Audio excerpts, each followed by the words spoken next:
আসসালামু আলাইকুম প্রিয় মুসলিম ভাই ও বোনেরা। আজ আমরা কথা বলবো এক বরকতময় রাত নিয়ে, শবে বরাত।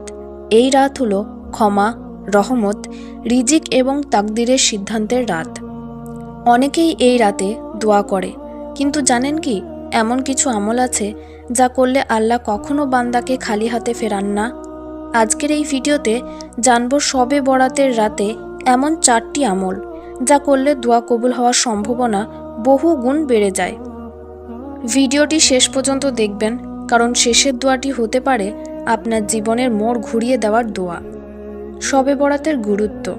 শবে বরাত মানে মুক্তির রাত। এই রাতে আল্লাহ তাআলা অসংখ্য বান্দাকে জাহান্নাম থেকে মুক্ত করেন। রাসূলুল্লাহ সাল্লাল্লাহু আলাইহি ওয়াসাল্লাম বলেছেন, শাবানের মধ্যরাতে আল্লাহ বান্দাদের দিকে দৃষ্টি দেন এবং বহু মানুষকে ক্ষমা করে দেন। তিরমিজি।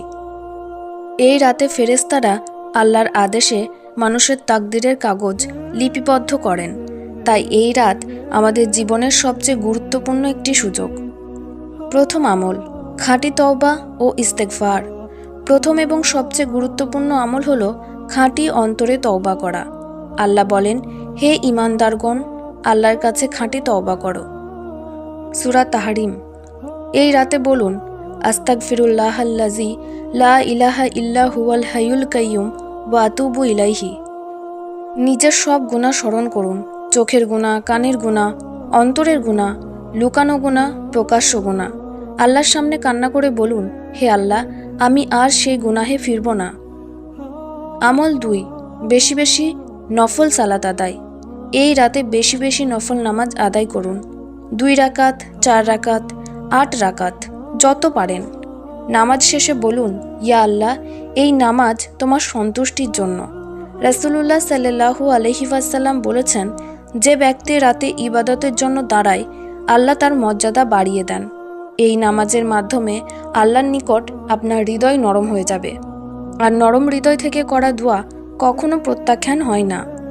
আমল 3, কুরআন তিলাওয়াত ও দরুদ শরীফ। এই রাতে কুরআন তিলাওয়াত করুন, অন্তত 1 পারা বা যতটা সম্ভব। বিশেষ করে বেশি বেশি দরুদ পড়ুন।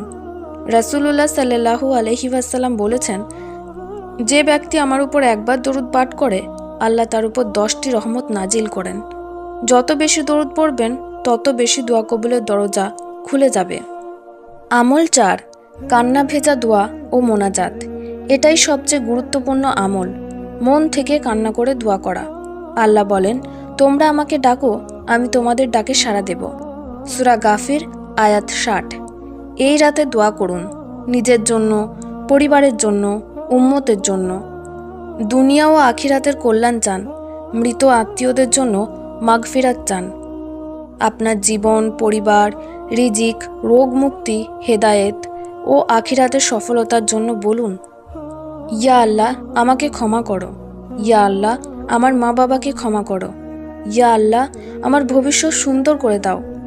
যে দোয়া চোখের পানি নিয়ে করা হয়, আল্লাহ তা ফিরিয়ে দেন না। এই বরকতময় রাতে আমাদের সব গুনাহ ক্ষমা করে দাও, আমাদের অন্তরকে পবিত্র করে দাও, আমাদের দোয়াগুলো কবুল করে নাও, আমাদের নামকে সৌভাগ্যবানদের তালিকায় লিখে নাও, আমাদের জীবনকে ইসলামের আলোয় সুন্দর করে দাও, আমাদেরকে জাহান্নামের আগুন থেকে মুক্তি দাও। আমিন। প্রিয় ভাই ও বোনেরা, এই ভিডিওটি ভালো লাগলে অবশ্যই লাইক দিন, শেয়ার করুন এবং চ্যানেলটি সাবস্ক্রাইব করুন, যেন আরও ইসলামিক মোটিভেশনাল ভিডিও পেতে পারেন। শবে বরাতের এই রাতে আল্লাহ আমাদের সবাইকে ক্ষমা করুন। আমিন।